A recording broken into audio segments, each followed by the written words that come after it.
The neighbor next door, the hidden abuse. Hello, everybody, and welcome to this edition of our podcast, The Animal Court. I'm Paul Mueller. And I'm Janelle Babington.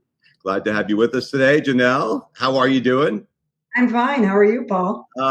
You know what? I would like to say fine. However, there are just too many cases that we have to look into each and every day, and it seems like there are more and more cases each and every day. That's correct, Paul. They're never ending. We say it every day. Yeah, so this time we're going to dive deep, Janelle, into a case, and it all surrounds Ginger. If you don't know who Ginger is a cat. And three young girls, allegedly stole this 12-year-old, so I guess we could call it maybe a senior cat, right? Allegedly tortured this poor cat on Snapchat. I have seen the video. And then returned the poor cat dead a week later. This happened back in the end of February, but there's been a lot of changes as far as will they get charged? Are they not going to get charged? What's up with the investigation?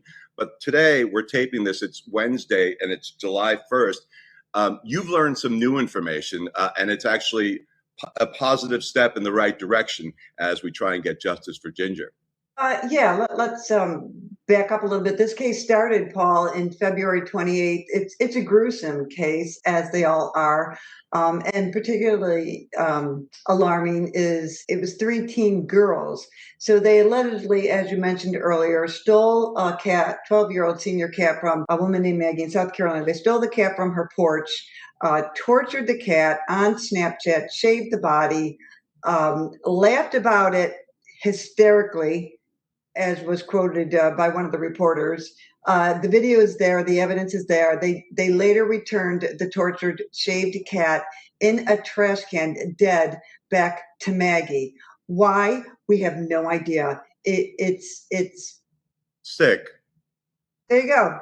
And you know what? And I watched that video. I remember this when it first came out. And, you have in that video, you can see one girl who's actually taping this, who's recording it. And you can hear her laughing. And then you can see in the background whatever they're doing to the cat at that time. And everyone, all three of them can be seen laughing away as if to say, hey, we can do whatever we want to do with this cat. Yeah, Pa, I don't know what was going through their heads. I still don't know what's going through their heads. That's probably a good thing. That is a good thing. And honestly, nor do I care. Right now, I just care about a felony being a felony torture charge. When we originally started the petition, we ended up collecting about 22,000 signatures. One of the interesting particulars about this case is that the cat was stolen in Greer in South Carolina, but the torture happened in Spartanburg. So we have two different jurisdictions going on here, okay? So let's keep that in mind. We started off at the beginning, writing to Animal Control. He very nicely said the case is under investigation. We moved on to the police department, starting with the theft charge. They replied and said, they're working on the case. I probably have 96 updates for this case. We wrote to the Cherokee Council, Spartanburg Council members, the Chief of Police in Greer, Solicitor Barnett. We wrote to the mayor. We wrote to Congresswoman Nancy Mace. Now, the Solicitor Barnett happens to be the prosecuting attorney for Greer and Spartanburg. So the charges are basically, if there is going to be charges applied by the DA, it's going to come from one solicitor, Solicitor Barnett. At the end of the day, one of the teams was charged with a petty larceny charge as we know it. We actually learned this back in May. They were the only authorities to reply to us, to even answer us. So we contacted the mayor. The mayor replied with, "This isn't my jurisdiction. Basically, this is not my problem." And in my mind, I'm thinking, not your problem. You're the mayor. You mean to tell me you don't know anybody in this town you can call? Was the mayor's response essentially what everyone else gave you? Like, this is not my problem. Why are you getting in touch with me? Most of the people didn't even reply. There was one council member in Greer who was very nice and replied back. None of the other council members in Greer replied. We didn't but let me just interrupt here. Basically, the bottom line is no one was responding and essentially nothing was going to be done, right? Absolutely. Good way to summarize it all. Right. So by May 19th, I was really disgusted, and I copied everybody on an email with a demand, everybody that was already contacted. And I said, look, in so many words, we would like an answer. You work for us. We're not asking for anything unreasonable. We would just like to know where the investigation stands. We understand they're juveniles, okay? Is there an active investigation or is there not? We really want to know. We hand delivered prior to that, we spent $500 and printed out about 500 pages of signature petitions. We hand delivered those to Representative Nancy Mace's office on her desk after we had already emailed her. And she's the one who represents that district, that area? That represents that district, that area. That's correct. We did get an initial reply from her assistant, kind of an okay, we hear you. And then after that, we dropped off the signatures to her. We had somebody in South Carolina working with us. No action, nothing was done. So these were all some of the preliminary steps. On May 19th, that's when I call it my fed up point, and I get these demand letters out, and I copy everybody. I'd copy everybody in the United States if I could. And I said, this is what's going on. This is who's replied. This is who hasn't replied. As best we know it, there's only been a petty larceny charge that we've heard, not through your administration. We actually heard that through an outside source. I was demanding, in so many words, a reply. Can you please tell us what's going on with the investigation? Nothing. Peep, silence, complete silence. Complete silence. So I added that to the petition. Now, on May 27th, Jan from our office calls animal control, and animal control proceeds to tell her, this is like 8 days after I send my letter out, we don't hear a peep. Animal control proceeds to tell her this is an active investigation. We're calling for a copy of the necropsy report. I'm thinking, this is interesting. It's an active investigation. Okay, like who's not communicating? He was on my May 19th email. Why didn't he just say this is an active investigation? Everybody was on that May 19th email. We find this out May 27th. So then today, I talking to Jan. I said, Jan, let's call animal control again and find out about this active investigation. So we do. And we proceed to find out today that there is a torture charge pending against one of the teens. Which is great. This is the news we wanted. This is what we want to hear. So this is a major twist in the story, and I'm thrilled to be able to report this. Now, again, because they're juveniles, it is a private, private information. But I'm thrilled to know that there is a charge pending. It hasn't reached criminal court yet. And, I can't help but wonder, is it because of our demand letter? Our demand letters, your demands are on there as well, Paul, with your video, and they're aware of that. So the question is, was it the public pressure that was put on them? Because we know typically we have to make noise, we have to fight. And apparently with the crickets that you were getting, you were under the assumption that nothing was happening because no one was communicating with you. Except for animal control, right? Of course. The mayor told me it wasn't his problem. It's not their problem. I've never heard anything so ridiculous in my life. It's not your problem. Congresswoman Nancy Mace, her assistant, was very polite with the reply initially in the beginning, which may have been around March. We thought, ooh, we got an in, right? Yeah. So let's spend $500 and get the petition on her desk. You don't hear anything. The irony of all of this is on June 19th, I see a post by Nancy that she is going to introduce something called the Illegal Alien Animal Abuse Act. Okay, I saw that. Yeah, and I'm reading this, and I'm thinking, and she's got a picture of a dog, and the intent of the act that she's going to propose is that if you are an illegal alien and you abuse an animal, you are automatically deported. Okay. What was your immediate thought? Because I'll share with you mine after you share yours. My immediate thought was, are you kidding me?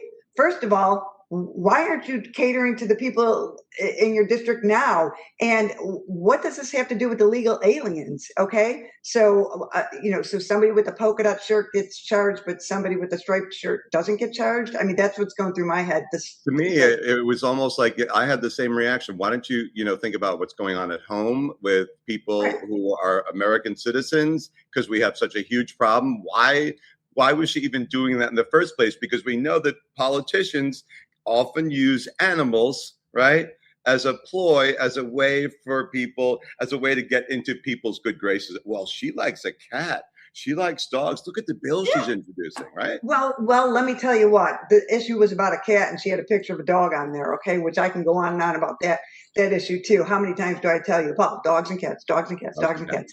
Okay, and I truly believe there are dog people and there are cat people out there. Okay, and that's fine. Hey, somebody loves animals. Let's all handle this problem together. But I have to laugh at her content and her intent. Why she's singling out illegal aliens. I'm glad that animal welfare is on her radar now. I think that's great. And if it came from us, great. That's Have great. You heard back from her ever? No, I have not heard back from her. So I replied and I said, Congresswoman, we are thrilled to know that, animal welfare is on your radar now. We're happy to know that, but this needs to be applied to everybody. I invited her to the podcast today, and nothing. I did not. I know, didn't get a response. No. Did you make enemies again? Again, yeah, I know. I know. As we try and seek justice for this poor senior cat, but it's troubling, because she's putting that up there. At the same time, she's not acknowledging an issue that has happened in her own backyard with Animal Victory, which is one of the largest animal advocate organizations, and she won't even talk to you. She won't even talk to us. Paul, here, I'm pulling up the post because it's almost comical. I mean, we begged her. I was begging her. Congresswoman Mace, where were you when we begged your office to help get justice for Ginger, a cat tortured by 3 teenage girls in your district? 100+ hours, dozens of letters, $500 in hand-delivered petitions. Okay, not one word back from you. One girl got a larceny charge. That was it.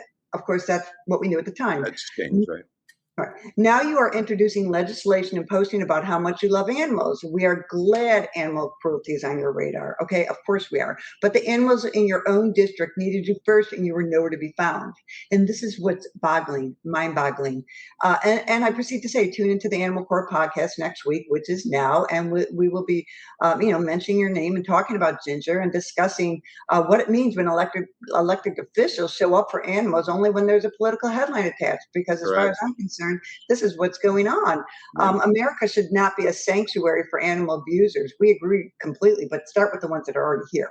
Okay, so you called her out. You called her out, Janelle. Sure did call her out. I mean, how could I not? I begged and pleaded with her. I mean, the bottom line, here she is. Oh, I'm going to do this for the animals. And and I know that when you see a political figure and animals, you think, because those are the people who we want elected, because they're going to be the ones who are tough on animal abuse, we hope. They have the ability to change the law. So why she would write, if you come here illegally and you abuse animals, you are in the next flight home, no second chances. Okay, bravo, Representative. We introduced the Illegal Alien Animal Abuser Removal Act. I think it's smart on her part, because if she wants to, first of all, if she wants to use that very controversial topic of, deportation, and then you bring in an animal, and then it's like, oh, this is like a 2-for-1 sale. But let's get back to Ginger for a minute. I mean, this news that you got today. I mean, how does this? It's great news. But how do you see this playing out? Well, it could play out in a multitude of ways. As we know, district attorneys have discretion. So whether there's pressure from the public, you, me, and the work that we've done, if that's what got the torture charge, that's great. But it's still up to them, evidence or not, to make the call. Okay. What bothers me about this behind the scenes is Maggie has never been notified. She's had zero contact. We've talked with Maggie, the owner of the cat. She is devastated, and she's even more devastated to think that people don't care, and rightfully so. Mm-hmm. I mean, and we've made it a point to tell her, you are not alone. You have 22,000 supporters. You've got Paul Mueller and myself, trying to create as much awareness as we can. We're not letting up, and we're certainly not letting up now. But let's see what happens now. Let's see when it gets to the court. It is going to be private because she is a minor, but the law in South Carolina does apply to juveniles, and that's the good thing.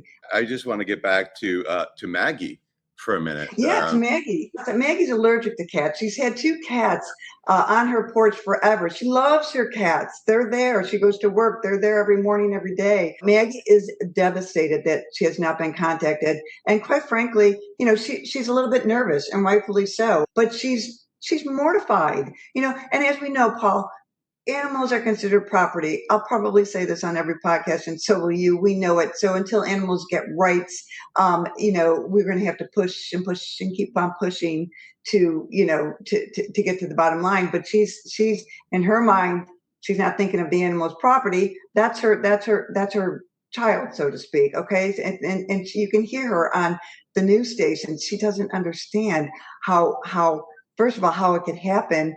And none of us will ever understand that. But why nothing's being done? I want to talk more about Maggie in a minute. Yeah, and let me remind the listeners and the viewers, the Animal Court podcast has been started specifically to talk about these cases between Animal Victory and Paul Mueller. We have 3,000 cases, National Animal News. We could talk for 10 years, but it's entirely supported by donations. The donations are tax deductible. It's going through the Animal Victory Disaster and Abuse Fund, a nonprofit. So we've made it as easy as possible for you to donate. You can go to givetocats.org or givetodogs.org and make a $2 donation. That will go a long way. It's costing us, maybe $3,000 a month just to do these podcasts, which we're happy to do. This is our business. We're coming up with ways to do it, but we do need the support to carry on, of course. And all donations are tax deductible. But the best part about this is we do have the majority of our donations, once we pay our overhead as in any business, going to support small dog and cat rescues. This is the underlying premise of who I am and Paul as well, and what we believe to try to rise these sustainable, credible organizations up and help them sustain. And we should say, and be sure to say, especially in this day and age, we talk about reputable rescues. The money goes reputable, credible. Right. Yeah. Right. All right. We stay on top of that. Let's talk more about Maggie. And you said you've talked with her several times. I mean, what's going through her head? When we talked to Maggie, she's sad, she's crying, and she's bewildered. She's completely bewildered as to why no one has contacted her. There's not one authoritative figure that I have written to or talked to that has even had the decency to contact her. With this development so many months later, it kind of seems almost as a surprise. Were you surprised by when you learned this? Really surprised. I completely surprised. I had to change my petition information before I got on air with you to say, hey, I know I said there wasn't a charge, but I literally just found out there's a charge going on here. I do believe public pressure helps.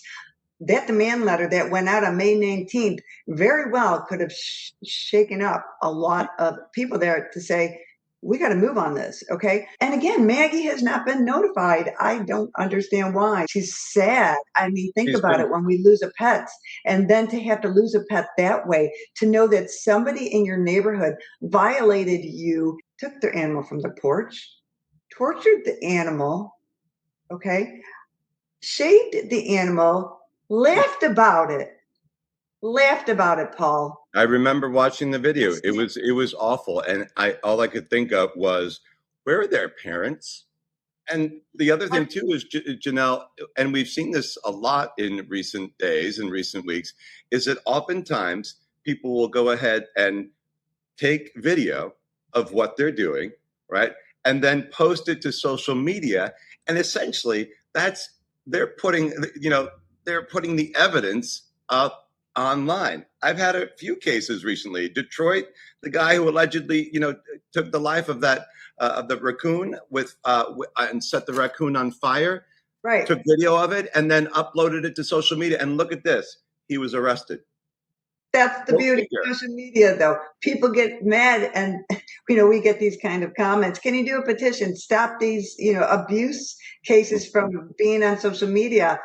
And in our mind, look, we hear you, but If not for social media, we won't be able to catch these people either. So what's going through their mind? What thrill they get off of it? These are evil people if they can do this. And as we know, I'm going to bring this up as I jump around, as I always do.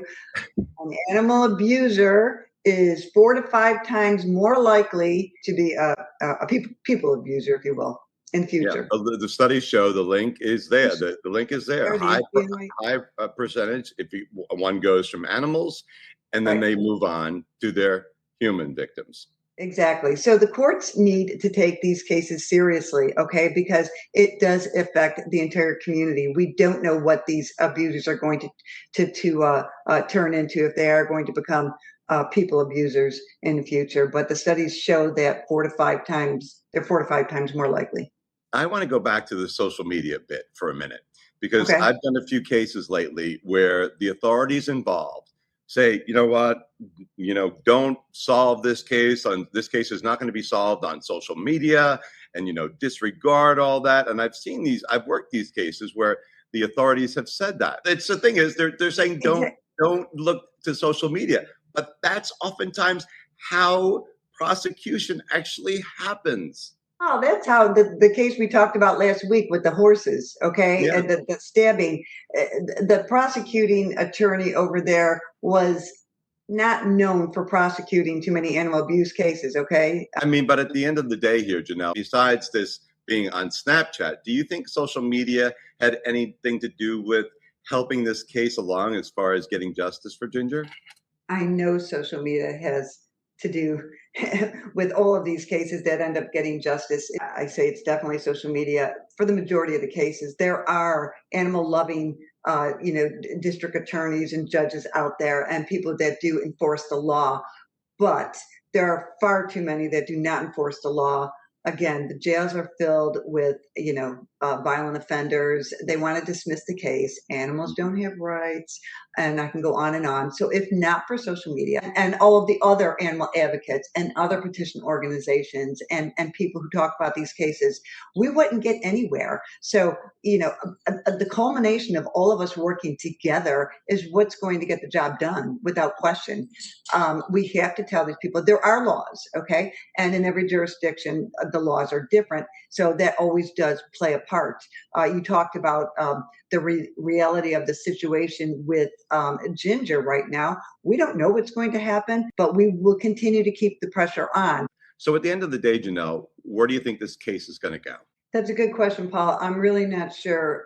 If it is a case of public pressure and the DA decided that he wasn't going to, or he was going to dismiss the charges, but now that there's public pressure, he's going to do something about it. I don't expect much to happen. And when I say much, he could take it to a misdemeanor. And that is typical if it's a first time charge for any offender.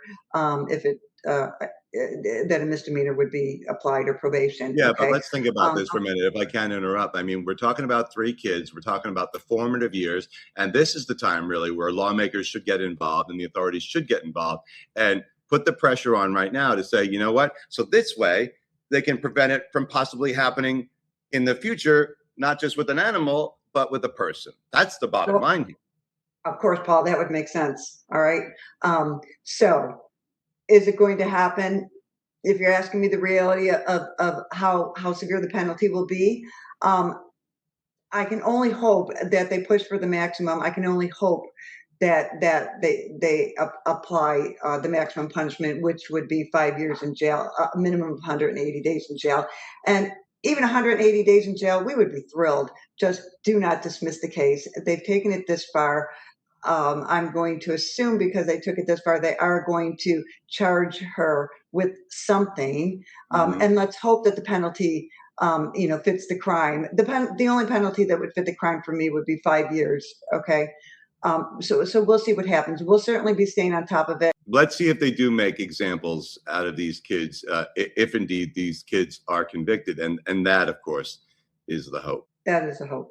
Well, interesting case to break down. We certainly have much more to go as far as that case goes, and a lot more cases are concerned. But we're glad you joined us, everybody, today. Just one more case in, as I always say, the piles of case folders that you don't see on my desk right now, because Janelle has made sure that I make sure everything is clean.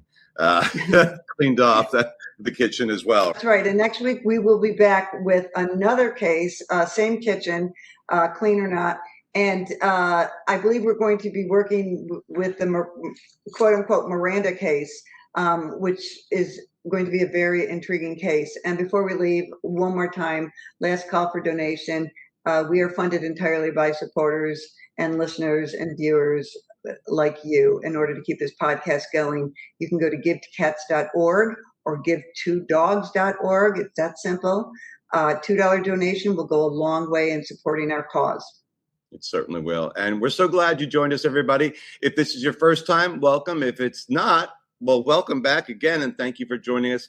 Spread the word, spread the love. We're all about advocating for the animals. I'm Paul Mueller. And I'm Janelle Babington signing off. We'll see you here next week. Thank you.